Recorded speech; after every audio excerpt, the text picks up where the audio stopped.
Assalamualaikum warahmatullahi wabarakatuh. Saya Asel Ayub dengan nomor NIM 2530 113045 ingin menjelaskan ulang terkait di pertemuan 7 kemarin. Yang pertama adalah definisi i'jaz Al-Quran, yang kedua macam-macam i'jaz Al-Quran, yang ketiga kesepakatan aspek-aspek i'jaz Al-Quran, yang keempat polemik i'jaz Al-Quran, yang kelima yaitu urgensi i'jaz Al-Quran.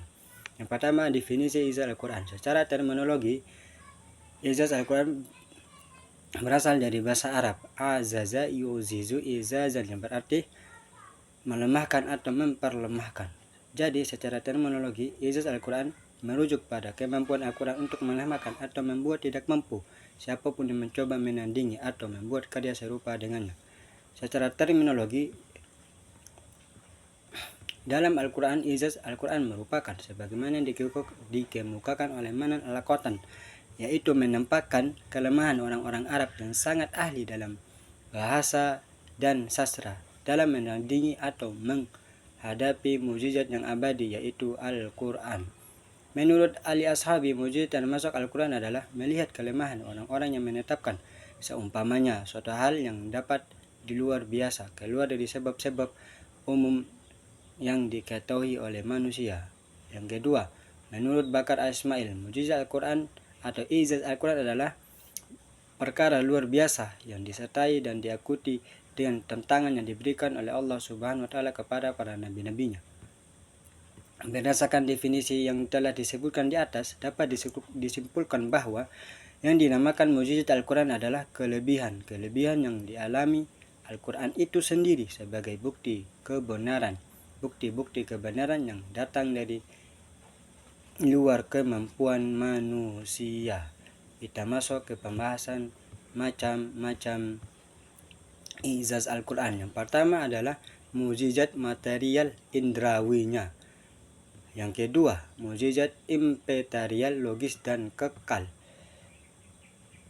Yang pertama yaitu mukjizat imperial indrawi. Mukjizat para nabi terdahulu sebelum Nabi Muhammad SAW semua mempunyai jenis mukjizat material indrawi. Mukjizat yang dimiliki oleh para nabi tersebut dapat langsung disaksikan oleh mata telanjang atau dapat ditangkap oleh mata tanpa dianalisa.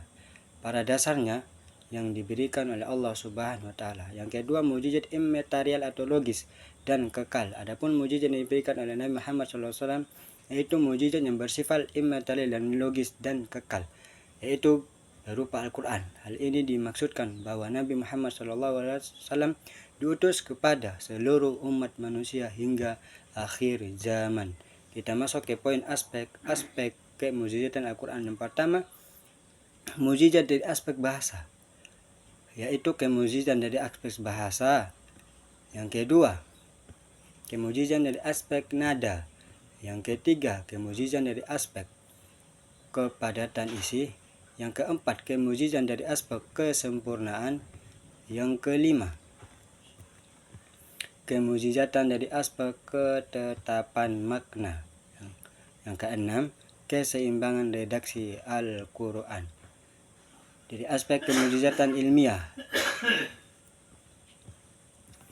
Yang ketiga, kemukjizatan dari pemberitaan gaib.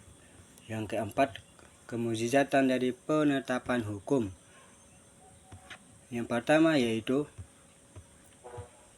kemukjizatan dari aspek ilmiah. Sebelum perlu menjadi catatan kita semua bahwa Al-Quran bukannya kitab ilmiah sebagaimana kitab-kitab ilmiah yang lainnya. Dilihat dari sekarang, isyarat ilmiah terkandung di dalamnya adalah jawaban atas tantangan dan pertanyaan-pertanyaan yang datang dari berbagai pihak. Yang ketiga, mukjizat dari pemberitaan gaib. Seseorang yang belum pernah datang ke rumah kita tentu tidak akan mengetahui di mana rumah kita berada. Keterbatasan manusia menjadi baginya banyak hal yang tidak dapat bisa diketahui tanpa adanya sebuah pertunjukan terlebih dahulu berupa kisah atau pemberitaan wahyu, dan kemudian hari dibuktikan dahulu beberapa kisah atau penerimaan wahyu. Yang keempat yaitu mukjizat dari penetapan hukum. Namun tidak satupun daripada yang dapat menandingi Al-Quran baik keindahan bahasa, kealuan, cukupan fleksibel, penetapan hukum, serta modern penafsiran isinya sehingga dapat disesuaikan dengan perkembangan zaman. Kita masuk ke poin yang keempat, polemik seputar ijaz Al-Quran. Yang pertama yaitu sistematika susunan Al-Quran. Yang kedua, kritikan terhadap bahasa Al-Quran. Yang pertama, ini menjadi alasan bahwa kritikan Al-Quran memang tidak ada penjelasan khusus dari Rasulullah berkenaan dengan pertimbangan dalam penempatan ayat demi ayat. Penyusunan Al-Quran tidak berdasarkan pada masa atau tahapan turunnya. Yang kedua, kritikan terhadap bahasa Al-Quran. Meskipun bukti-bukti akan keindahan biasanya Al-Quran itu tidak sedikit, namun banyak hal yang dapat bisa menutup akan adanya orang-orang yang merasa belum puas. Yaitu kita masuk ke poin yang terakhir, urgensi ijaz Al-Quran. Urgensi pembahasan ijaz Al-Quran dapat ditinjau oleh dua aspek. Pertama, aspek teologis,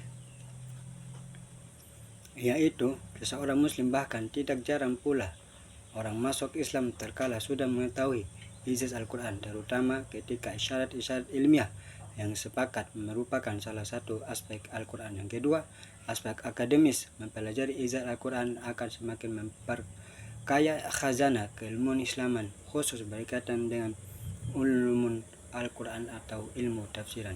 Sekian dari saya, wabillahi taufiq wa hidayah. Assalamualaikum warahmatullahi wabarakatuh.